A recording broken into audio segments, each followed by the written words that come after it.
नमस्कार। डीडी राजस्थान के इस विशेष कार्यक्रम में आप सभी का बहुत बहुत स्वागत है। मैं हूं आपके साथ विकास सोनी। मेरी चौखट पर चलकर चारों धाम आए हैं, बजाओ ढोल स्वागत में, क्योंकि मेरे घर प्रभु श्री राम आए हैं। जी हां, जीवन का ऐसा कोई आयाम नहीं है जहां पर भगवान श्री राम कोई भी प्रेरणा ना देते हो, या भारत की ऐसी कोई झलक नहीं है जहां पर भगवान श्री राम झलकते ना हो। हम सभी ने, हमारी पीढ़ी ने और हमारे से आने वाली पीढ़ी ने अंग्रेजी वर्णमाला को बहुत अच्छे से पढ़ा है। A for apple, B for boy, C for cat, D for dog और ई फॉर एलिफेंट। इसको हमारी पीढ़ी ने भी पढ़ा है, हमसे जो पहले वाली पीढ़ियां थी उन्होंने भी पढ़ा है। लेकिन क्या आगे भी इसी तरीके से इस वर्णमाला का संचार होगा, या फिर इस तरीके से A for Ayodhya, B for Bharat, C for Chitrakoot, D for Dashrath, E for epic और एच फॉर हनुमान, इसी तरीके से इसी अंग्रेजी वर्णमाला को जयपुर के एक जो युवा हैं हमारे साथ में, प्रिंस तिवारी, उन्होंने एक अलग ही अंदाज में तैयार किया है। उन्होंने रामचरितमानस और रामायण पर काफी कुछ शोध किया है। न सिर्फ शोध किया है बल्कि गहनता से उसको पढ़ा भी है, और पढ़कर अंग्रेजी वर्णमाला को रामायण के जो चरित्र है उनके हिसाब से ढाला है। साथ ही अब तक जो हम न्यूटन के गति के नियम, आइंस्टीन के द्रव्यमान ऊर्जा समीकरण के जो नियम पढ़े हैं, गुरुत्वाकर्षण के जो नियम पढ़े हैं, हमने अब तक विज्ञान और टेक्नोलॉजी के हिसाब से उसे पढ़ा है। लेकिन प्रिंस ने रामचरितमानस की चौपाइयां पढ़कर ये बताया है, ये साबित करने की कोशिश करी है कि इन चौपाइयों में वर्षों पहले से ही ये सारी विज्ञान और टेक्नोलॉजी जो आज आविष्कार किया है वो सारी चीजें उसमें निहित है। इन्होंने स्कूल ऑफ राम भी ओपन किया है। स्कूल और राम की संस्थापक हैं, संयोजक हैं। किस तरीके से उनका अब तक का ये सफर रहा है और इसके पीछे क्या कुछ उनकी अवधारणा है, इस पर पूरी जानकारी देने के लिए आज हमारे साथ स्टूडियो में मौजूद है प्रिंस तिवारी हैं। आपका इस कार्यक्रम में बहुत बहुत स्वागत है। जब ये सुनने में आया इस तरह की वर्णमाला बनी है, इस तरीके से आपने शोध किया है, तो बड़ा एक रोचकता के साथ मेरे मन में भी जिज्ञासा हुई कि इस चीज के बारे में पूरा जानना चाहिए। सबसे पहले आपकी पृष्ठभूमि पर बात करते हैं, उसके बाद में जो आप ये प्रोजेक्ट चला रहे हैं इसके बारे में बताइएगा। जी, जैसा कि आपने बताया कि मेरा नाम प्रिंस तिवारी है और मैं मूलतः जयपुर का ही रहने वाला हूँ।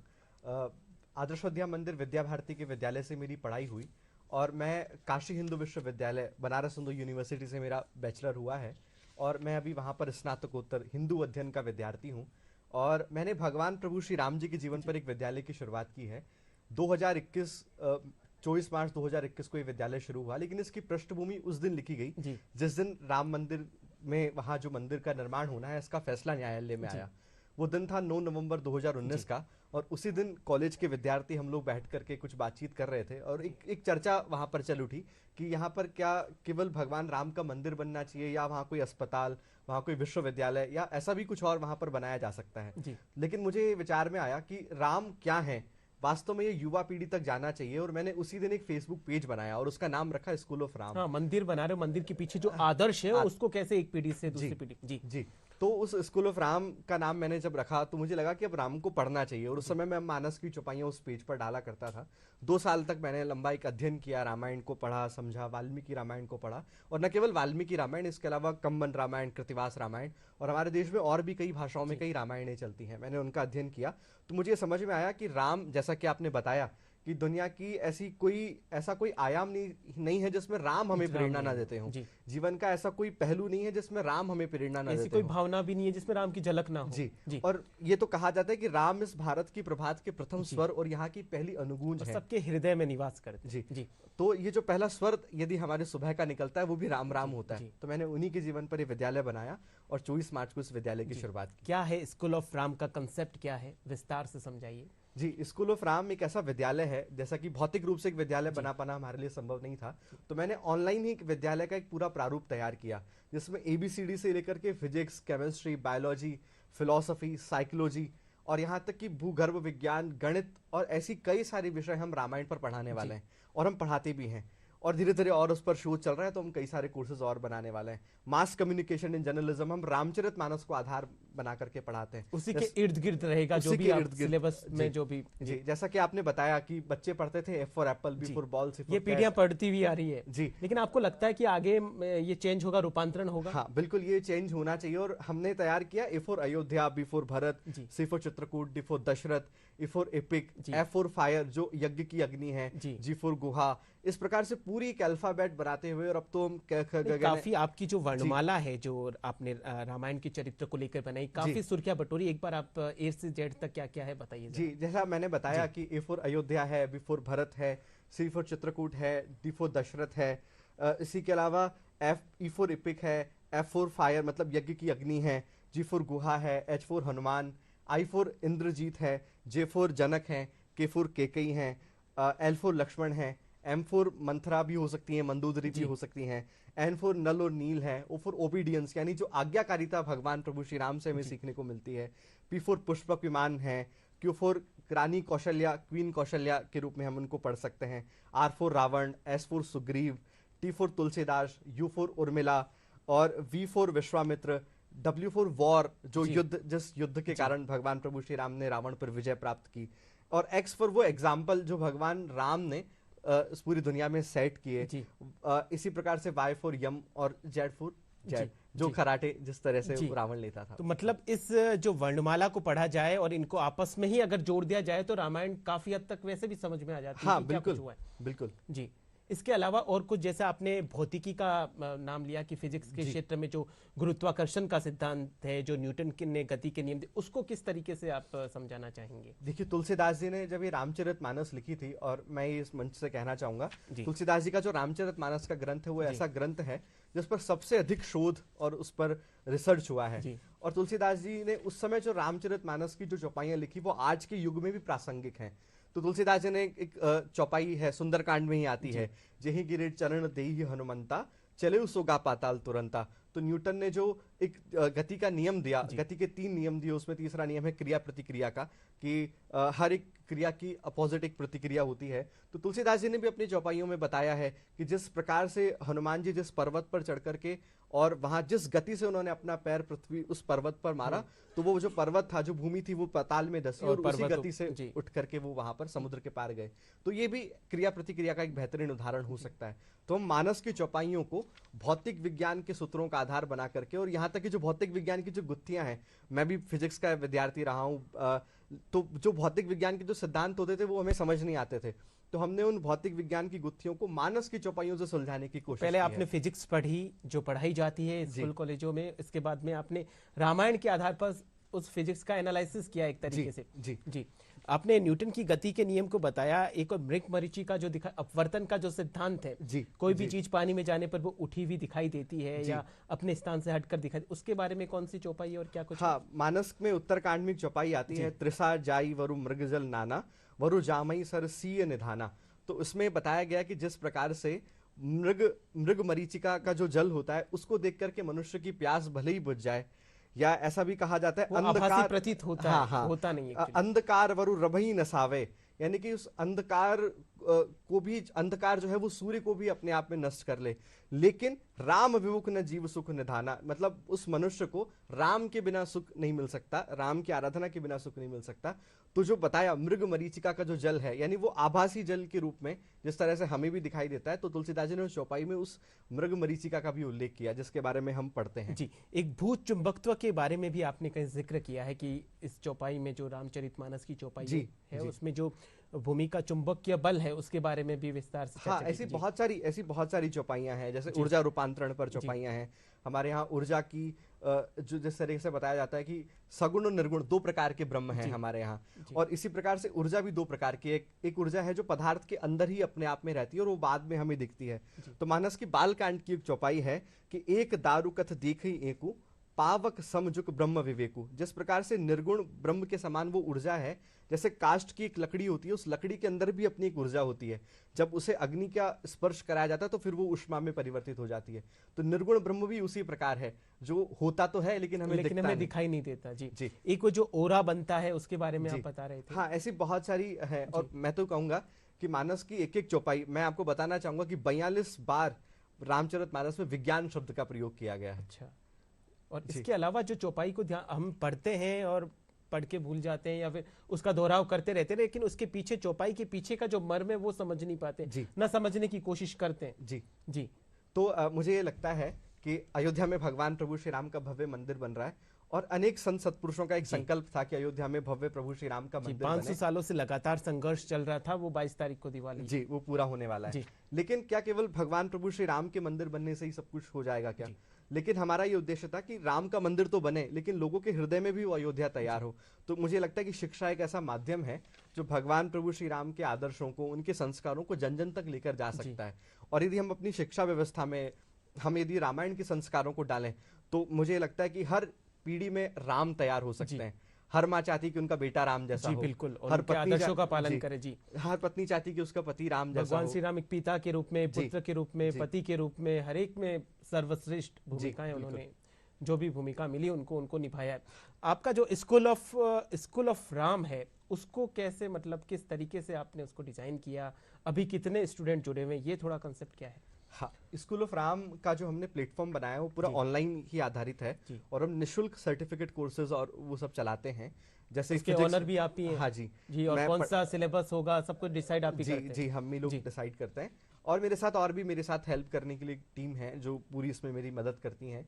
लेकिन पूरा एक सिलेबस हम बनाते हैं, उस पर आधारित सर्टिफिकेट कोर्स हमारा होता है।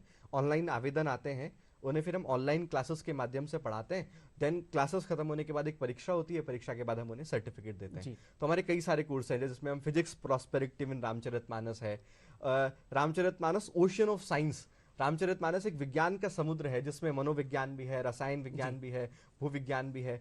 एक हमने रामचरितमानस पर वैमानिक शास्त्र का भी कोर्स बनाया, जिस पुष्पक विमान की कल्पना आज उस समय रामायण में की गई है। आप जिक्र कर रहे हैं। जी, उस पुष्पक विमान से भी हम वैमानिक शास्त्र को पढ़ सकते हैं जो रामचरितमानस में बताया है। भास्कराचार्य जी ने तो एक वैमानिक शास्त्र उस समय लिखा था, तो वो सब कुछ हम उसमें पढ़ाते हैं। अभी हाल ही में हमने एक अयोध्या पर एक कोर्स बनाया है जिसकी शुरुआत हम 20 तारीख से करने जा रहे हैं। तो अयोध्या का पौराणिक, उसका भौगोलिक, उसका ऐतिहासिक महत्व क्या है वो हम इस कोर्स के माध्यम से पढ़ाएंगे। और अभी वर्तमान में 3500 से अधिक विद्यार्थी स्कूल ऑफ राम से ऑनलाइन माध्यम से देश विदेश से जुड़े हुए हैं। कई सारे देशों से विद्यार्थी जुड़ते हैं, कई हमारे भारत में ही रहने वाले लोग थे जो बाहर जाकर के काम कर रहे हैं, अध्ययन कर रहे हैं, वो लोग भी इस विद्यालय में जुड़ करके उन संस्कारों को पढ़ने की कोशिश करते हैं। जी, तो कोई सरकारी प्रयास आपने किया कि भाई सरकारी पाठ्यक्रम में भी ये हिस्सा बने इस तरीके से?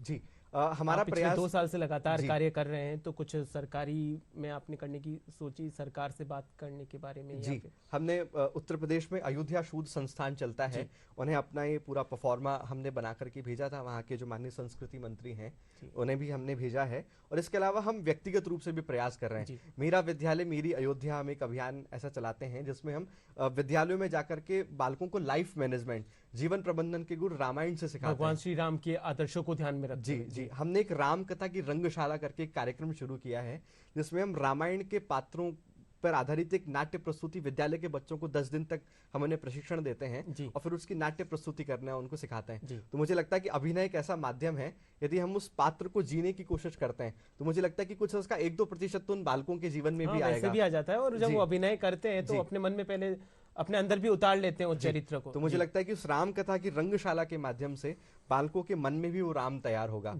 वो भरत तैयार होगा, वो लक्ष्मण तैयार होगा।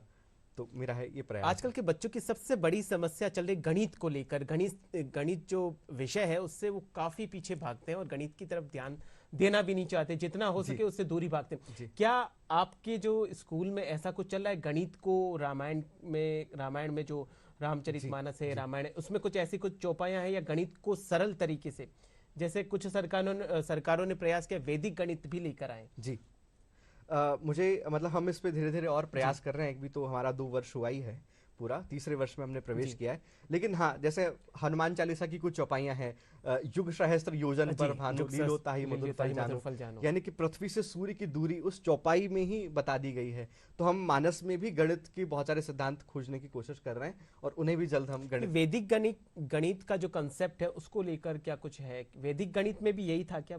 जी, वैदिक गणित में भी जो जिस गणित को या गणित के मतलब बड़े बड़े हम पाइथागोरस प्रमेय और वो पढ़ते हुए साइन थीटा, कॉस थीटा वगैरह, तो वो जिंदगी में कभी काम भी नहीं आती। क्या ऐसा कुछ आप क्या सोचते हैं, ऐसा कुछ तरीका बनाया जा सकता है जिससे गणित को सरल तरीके से भी पढ़ाया जाए और जो आदर्श है, सिद्धांत है, वो भी गणित के जरिए? मुझे लगता है कि वैदिक गणित एक ऐसा माध्यम है, मैं खुद वैदिक गणित मैंने कक्षा 10वीं तक पढ़ी है, और गणित की बड़ी बड़ी गणनाओं को हम कुछ सेकंडों में इस गणित से सुलझा सकते हैं। विद्या भारती तो बहुत अच्छा प्रयास कर रहा है वैदिक गणित प्रश्न मंच के माध्यम से, और हम लोग हमारे विद्यालय में, जिस विद्यालय से मैं पढ़ा हूँ, वहां पर तो एक कालांश वैदिक गणित का आता था, जिसमें हमें एकादि न्यूनेन, एकादि पूर्वेण, इस प्रकार से हमारे यहाँ वैदिक गणित की जो जोड़ने घटाने की जो क्रियाएं होती है उसे वैदिक मंत्रों से, वैदिक सूत्रों से हमें सुलझाने की कोशिश हम उसको करते थे।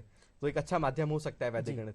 तो स्कूल ऑफ राम में जब आप ऑनलाइन क्लास देते हैं तो उनकी शंकाओं का समाधान या समस्याओं का समाधान भी करते हैं मैनेजमेंट, जैसा आपने बताया है? हाँ जी, हम स्कूल ऑफ राम में जब कक्षाएं लेते हैं तो हम उनकी समस्याओं का, और आजकल तो रामचरितमानस पर लोग बहुत रोजाना कितने घंटे की क्लास चलती है? रोजाना लगभग 45 मिनट से 1 घंटे की क्लासेस होती हैं। यानी कोई अपने काम से फ्री होकर आराम से। हाँ, हमारी कक्षाएं 9 बजे के बाद से ही शुरू होती हैं शाम को, ताकि लोग अपने परिवार के साथ बैठ करके उन कक्षाओं को सुने। ये बड़ी अच्छी बात है, मतलब एक के लिए नहीं सबके लिए हो गया। हाँ जी, परिवार मुझे लगता है एक ऐसा माध्यम है जो पूरे विश्व की तस्वीर बदल सकता है। हर घर से यदि लव कुश ध्रुव प्रहलाद जैसे बालक निकले तो मुझे लगता है कि देश की तस्वीर ही नहीं, उस परिवार की समृद्धि और खुशहाली के रास्ते भी खुल जाएंगे। समाज से राष्ट्र का निर्माण और राष्ट्र से सृष्टि का कल्याण संभव। वसुधैव कुटुंबकम तो हमारी भावना भी रही है। एक समय था जब भारत को विश्व गुरु के नाम से जाना जाता था, अब वो समय वापस लौट कर आ रहा है। भारत फिर से वो विश्व की दहलीज पर अपने आप को पुनर्स्थापित कर रहा है। किस तरीके से देखते हैं आप? मुझे लगता है कि भारत विश्वगुरु हो ही रहा है जी, और इसका सबसे बड़ा योगदान भारत के युवाओं का है। मैं हमेशा कहता हूं कि भारत का मन भी युवा है, भारत का जो पूरा सामर्थ्य है वो भी युवा है। युवाओं का योगदान आपके माध्यम से दिखाई दे रहा है, इतना एक अभिनव काम कर रहे हैं आप। भारत का चेतन भी युवा है और भारत अपनी चेतना में भी युवा है। तो मुझे लगता है कि पूरा विश्व भारत की तरफ एक आकांक्षा की दृष्टि से देख रहा है। अब तो भारत विश्वामित्र भी बन गया है, और मुझे लगता है कि भारत अब विश्वकर्मा भी बन रहा है, जो विश्व को एक नया रास्ता दिखाएगा। और जो युवाओं के लिए किस तरीके से जो आपका पूरा ये कार्यक्रम है, किस तरीके से, क्योंकि आजकल युवाओं में भटकाव की काफी स्थिति है, अवसाद की काफी स्थिति है, जल्दी से हार मान लेते हैं, जल्दी से समस्याओं का समाधान नहीं ढूंढ पाते, तो युवा बहुत एक तरीके से अवसाद में भी, उनको एक सटीक जो दिशा मिलनी चाहिए वो नहीं मिल पा रही है। बिल्कुल, देखिए राम एक ऐसा चरित्र है जो युवाओं को एक अच्छी प्रेरणा दे सकते हैं। कविता भी आती है, बोलो कहां तक टिक सकोगे यदि राम सा संघर्ष हो। तो हम वो संघर्ष करने की जो प्रेरणा है वो राम से कैसे उन युवाओं को मिले, तो हमारा प्रयास यही है कि युवाओं तक वो रामायण के संस्कार पहुंचे और वो राम से प्रेरणा लें। उन्हें यदि जीवन में प्रबंधन का कोई सूत्र सीखना है, उन्हें MBA करना है, तो वो रामायण से क्यों नहीं कर सकते हैं। हम रामायण पर भी एक MBA का कोर्स तैयार कर रहे हैं कि जो मैनेजमेंट आप बड़े बड़े इंस्टीट्यूट्स में जाकर के मैनेजमेंट आप सीखते हैं, हम आपको वो रामायण पर आधारित मैनेजमेंट, आप अपनी कहानियों से, जो पंचतंत्र की कहानियां हम बचपन में सुना करते थे, वो भी प्रबंधन का एक बहुत बेहतरीन माध्यम हो सकती हैं। वो प्रबंधन के गुण तो आप रामायण से, महाभारत से, गीता से और पंचतंत्र की कहानियों से भी सीख सकते हैं। तो हमारा कोशिश है कि हम भारतीय परंपराओं पर आधारित एक MBA कोर्स तैयार कर रहे हैं, जिसमें युवाओं को वो सब कुछ चीजें मिले जो हमारी भारतीय ज्ञान परंपरा पर आधारित हैं। और जैसा कि आपने एक चीज मुझे पूछी थी कि विद्यालयों पर आधारित आप क्या कर रहे हैं, तो मैं आपको बताना चाहूंगा कि हम एक भारत अध्ययन केंद्र की हमने एक परिकल्पना की है कि एक ऐसा अध्ययन केंद्र हो जो भारत के बारे में युवाओं को पढ़ाए। तो बस्सी में, जयपुर के पास एक गांव है बस्सी में एक आदर्श विद्या मंदिर है, वहां हमने भारत अध्ययन केंद्र की शुरुआत की है। और आज से शायद लगभग 7-8 महीने पहले अध्ययन केंद्र शुरू हुआ है, और उसमें हम भारत की नदियों से लेकर के भारत के वो पुराने महापुरुष जिनके बारे में शायद युवाओं को नहीं पता है, लाचित भास्कर कौन थे, यशोधर्मा कौन थे, हुणजित स्कंदगुप्त विक्रमादित्य कौन थे, तो उनके बारे में बालकों को शिक्षा मिले, उनके बारे में बालक जाने। और मैं ये मानता हूं कि जो व्यक्ति अपना इतिहास नहीं जानता वो कभी इतिहास भी नहीं बना सकता। बिल्कुल। तो जब हम अपने इतिहास को जानेंगे तो हम इतिहास बनाने की ओर भी अग्रसर होंगे। तो अब धीरे भारत की जो सांस्कृतिक विरासत है, पुरातन संस्कृति, उसको सहेजने का काम कर रहे हैं। जी, न सिर्फ सहेज रहे हैं बल्कि उनको दूसरी पीढ़ी में रूपांतरित कैसे किया जाए उसके लिए भी आप काम कर रहे हैं। जो घर पर जो युवा रहते हैं या घर पर जो सदस्य रहते हैं, वो किस तरीके से अब खुद को इस कार्यक्रम के जरिए जोड़े? हाँ, बहुत सारे, मतलब हमारे ऑनलाइन कोर्सेज जैसा आपने बताया कि 3,500 जो युवा हैं वो जुड़े हुए हैं, लेकिन हर कोई इस प्रोग्राम से जुड़े, आपके कार्यक्रम से, तो वो कैसे जुड़े? क्योंकि आजकल बड़ा इलेक्ट्रॉनिक्स का युग है, टेक्नोलॉजी का युग है, मोबाइल सबके पास में, तो हर कोई जुड़ सकता है। क्या ऐसा कोई सरल माध्यम है? हाँ बिल्कुल, हमने स्कूल ऑफ राम का मतलब सोशल मीडिया प्लेटफॉर्म सबके लिए ऑनलाइन मतलब किया हुआ है, खुला है। कोई भी व्यक्ति स्कूल ऑफ राम गूगल पे भी सर्च ऐसे करके तो जुड़ पढ़ा नहीं सकता जाता, है। हम सिर्फ पढ़ते हैं तो सिर्फ पढ़ते ही रह जाते हैं, लेकिन कोई पढ़ाने वाला हो या थोड़ा बहुत 30-45 मिनट अगर निकाल सके तो हर कोई निकाल सकता है। हाँ, मैं आपको एक चीज बताना चाहूंगा, हमने एक बहुत अच्छा प्रयोग किया। आजकल हम देखते हैं कि एकल परिवार कितने होते जा रहे हैं। एकल परिवार में जो बालक हैं उन्हें भी दादा दादी का प्यार नहीं मिल पाता है, और जो दादा दादी वृद्धाश्रम में रहते हैं उन्हें भी बहुत इच्छा होती है कि वो भी अपने पोता पोती को प्यार कर सकें। तो हमने वृद्धाश्रम में रहने वाले वृद्ध जनों को उन छोटे छोटे एकल परिवार में रहने वाले बालकों से जोड़ा है। और हम महीने में एक बार ऐसा सेशन करते हैं जिसमें उन वृद्धाश्रम में रहने वाले बुजुर्ग जो हमारे माता पिता हैं वो उन बालकों को रामायण की कहानियां, महाभारत की कहानियां सुनाते हैं। तो बालकों का भी प्रबोधन होता है, उन्हें भी दादा दादी का प्यार मिलता है, और वो दोनों का ही जो अकेलापन है वो दूर करने का एक प्रयास हम कर रहे हैं। और रात के समय कक्षा लेने का हमारा जो उद्देश्य है वो भी यही है कि परिवार में वो रामायण के संस्कार पहुंचे। हमने राम कार्य जो ये शुरू किया है वो केवल राम नाम की दुहाई देने के लिए नहीं कि हम केवल राम का काम कर रहे हैं, इसलिए शुरू किया है कि वो जो हमारा जो लक्ष्य है वो ध्रुव तारे की तरह बिल्कुल साफ है कि हम घर घर तक रामायण के संस्कार पहुंचाना चाहते हैं। एकल परिवार जिस तरह से जब बनते हैं मुझे लगता है कि बच्चे का भविष्य भी उससे प्रभावित होता है। तो हम वो रामायण की जो सीख है, भगवान राम ने सबसे पहले क्या किया, अपना परिवार सबसे पहले उन्होंने ठीक किया, तो वो परिवार प्रबोधन का काम हम इस स्कूल ऑफ राम से कर रहे हैं। जी, भगवान श्री राम के मंदिर हर शहर में है, हर गांव में है, हर जिले में है, लेकिन आपका विश्व का संभवतः पहला ऐसा विद्यालय है जिसमें भगवान श्री राम से जुड़ी हुई शिक्षाएं आप दे रहे हैं। जी, मुझे लगता है कि हम आने वाले समय में, अब राम जी का भव्य मंदिर तो बन ही गया है, लेकिन अब हम इसको एक भौतिक रूप में भी लाने वाले हैं। जैसा हमारे यहाँ कक्षाएं होती हैं गुरुकुल में, प्रथमा, द्वितीय, तृतीया, चतुर्थी, पंचमी, ऐसे ही हम मानस पर भी कक्षाएं चलाएंगे। मानस प्रवेशिका, मानस उत्तमा, मानस सारे ऑनलाइन नहीं, हम उसको ऑफलाइन भी अब करने का प्रयास कर रहे हैं कि हम ऑफलाइन एक ऐसा सेंटर बनाएं, आधुनिक युग का गुरुकुल, आधुनिक युग का एक ऐसा गुरुकुल जो आधुनिकता के साथ आपको परंपराओं की ओर लेकर के जाए, और उसमें हम रामायण पर आधारित, भारतीय परंपराओं पर आधारित वो जो 64 कलाएं हैं जिसके बारे में हम पढ़ते हैं कि भगवान राम और भगवान श्री कृष्ण में भी वो सब कलाएं थी, तो वो कलाओं के आधारित आज की जो हम स्किल एजुकेशन की बात करते हैं वो और क्या है, वो हमारी वो 64 कलाएं हैं जो उस समय गुरुकुल में सिखाई जाती थी। तो हम उस सेंटर में वो सब सिखाने की कोशिश करेंगे। बड़े बड़े कॉर्पोरेट ट्रेनिंग सेंटर्स में भी मैनेजमेंट की क्लासेस होती हैं, मैनेजमेंट की ट्रेनिंग होती हैं, तो वो मैनेजमेंट क्यों ना हम भारतीय परंपरा पर आधारित सिखाएं। तो हम रामायण पर मैनेजमेंट कोर्सेज भी बनाएंगे और उस सेंटर में हम वो सब पढ़ाने का काम करेंगे, और यदि ईश्वर ने चाहा तो स्कूल ऑफ राम की तरह वो काम भी आने वाले समय में पूरा हो जाए। जी जी, बहुत अच्छी बात है। भविष्य में आप क्या संभावनाएं देखते हैं जो आप प्रोजेक्ट लेकर चल रहे हैं इसको लेकर? मुझे लगता है कि राम जी का मंदिर तो बन ही गया है, ये स्कूल ऑफ राम रामायण विश्वविद्यालय के रूप में लोगों के सामने आएगा, क्योंकि हम फिजिक्स भी पढ़ा रहे हैं, केमिस्ट्री भी पढ़ा रहे हैं, हम जर्नलिज्म की पढ़ाई भी रामायण पर आधारित कराते हैं। आपको जानकर के बड़ा आश्चर्य होगा कि 26 बार रामचरितमानस में समाचार शब्द का प्रयोग किया गया, खबर शब्द का प्रयोग किया गया। और तुलसीदास जी एक बहुत अच्छे संपादक थे, उन्हें पता था कि किस जगह समाचार शब्द का प्रयोग करना है, किस जगह खबर शब्द का प्रयोग करना है। तो वो जो खबर क्या है, समाचार क्या है, संपादन कैसे होता है, तो मुझे लगता है कि रामायण अपने आप में एक विश्वविद्यालय है। और जब जिस दिन ये रामायण विश्वविद्यालय लोगों के बीच में आएगा, मुझे लगता है कि हर डिपार्टमेंट रामायण पर आधारित लोगों को शिक्षा देगा।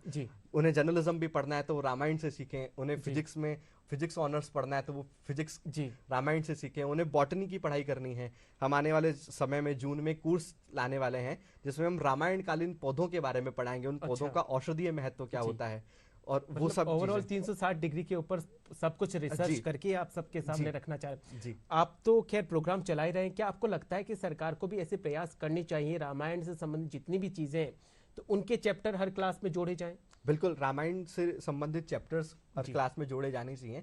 पहले भी चलते थे, कुछ मतलब विषम परिस्थितियां ही उस वजह से वो नहीं हो पाया।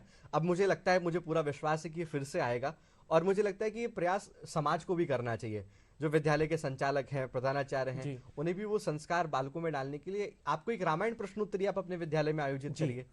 सरकार तो जब वो सिलेबस लाएगी तब लाएगी ही, लेकिन आप अपने विद्यालय स्तर पर भी प्रयास कर सकते हैं। आप घरों में भी ऐसी चर्चाएं ला सकते हैं। तो मुझे लगता है कि सभी सामाजिक संस्थाएं, सभी विद्यालय और एक साथ मिलकर जब हम चलेंगे तो मुझे लगता है कि साथ बढ़े तो हम जीतेंगे। तो 2 साल से आप ये प्रोजेक्ट चला रहे हैं, तो क्या कुछ फीडबैक मिल रहा है? लोग बड़े खुश हैं और लोग बड़े भावुक भी होते हैं। वो कहते हैं कि राम जी का विद्यालय आप चला रहे हैं, और मुझे लगता है कि लोगों का रामायण पर जो आधारित हम कक्षाएं चलाते हैं उसमें बड़े बुजुर्ग भी जुड़ते हैं और वो बड़े प्रसन्न होते हैं। वो कहते हैं कि हमने मतलब राम कथा तो बहुत सुनते हैं हम लोग, राम कथा भी सुनी, रामायण भी हम देखते हैं, लेकिन रामायण पर आधारित कोई पढ़ा रहा है। अब वक्त है उनको रामायण को उतारने दिलों में उतारकर उसका उपयोग में लाने की। उनके जो आदर्श हैं, हर एक कैरेक्टर का अपना एक अलग से आदर्श। जिस दिन राम मंदिर का ये शिलान्यास हुआ था उस दिन परम पूजनीय सरसंघ चालक जी ने एक बात कही थी कि मंदिर तो बन गया और ये और बन जाएगा, लेकिन अब वक्त है कि हर भारतवासी को अपने हृदय में भी वो अयोध्या तैयार करनी पड़ेगी। तो वो अयोध्या तैयार करने का काम हमें गिलहरी प्रयास कर रहे हैं जी। तो हमारे लोगों को बड़ा खुश भी वो लोग होते हैं और वो बड़ी हमें आशीर्वाद भी देते हैं। सबसे अंतिम प्रश्न कि इस कार्यक्रम से, आपकी इस कार्यक्रम से अगर किसी को जुड़ना है, हमारे दर्शकों में से किसी को जुड़ना हो, हमारे दर्शकों को जुड़ना हो, तो क्या तरीका रहेगा? आप स्कूल ऑफ राम के फेसबुक पेज पर, उसके इंस्टाग्राम पर हमसे जुड़ सकते हैं। Social media platform, social media platform पर आप स्कूल ऑफ राम डालेंगे तो मुझे लगता है कि आप उससे जुड़ पाएंगे। और फिर भी कोई दिक्कत होती है तो स्कूल ऑफ राम एक ओपन माध्यम है, आप गूगल पे सर्च करके भी हम तक पहुंच सकते हैं जी। आज आप इस कार्यक्रम में पधारे और बहुत सरलता के साथ में आप जिस मिशन को लेकर चल रहे हैं, आप जो एक नवोदित कार्य कर रहे हैं, अभिनव कार्य कर रहे हैं, इसके बारे में आपने आज बहुत सरलता के सामने बातें रखी। आपका बहुत बहुत धन्यवाद। और हम उम्मीद करते हैं कि जिस प्रोजेक्ट को लेकर आप चल रहे हैं, आप बहुत अच्छे से इस प्रोजेक्ट में बड़े अच्छे तरीके से सफल हों, और जो आप संदेश देना चाहते हैं दुनिया को, और भारत फिर से विश्व गुरु के सपने देख रहा है, विश्व गुरु बनने की और पथ पर अग्रसर होने का जो सपना देख रहा है, उस पर सफल हो। आपको बहुत बहुत धन्यवाद। और हम उम्मीद करते हैं आपके उज्जवल भविष्य की। आपको बहुत बहुत शुभकामनाएं। आज के इस प्रोग्राम में फिलहाल के लिए इतना ही। आप देखते रहिए डीडी राजस्थान। नमस्कार।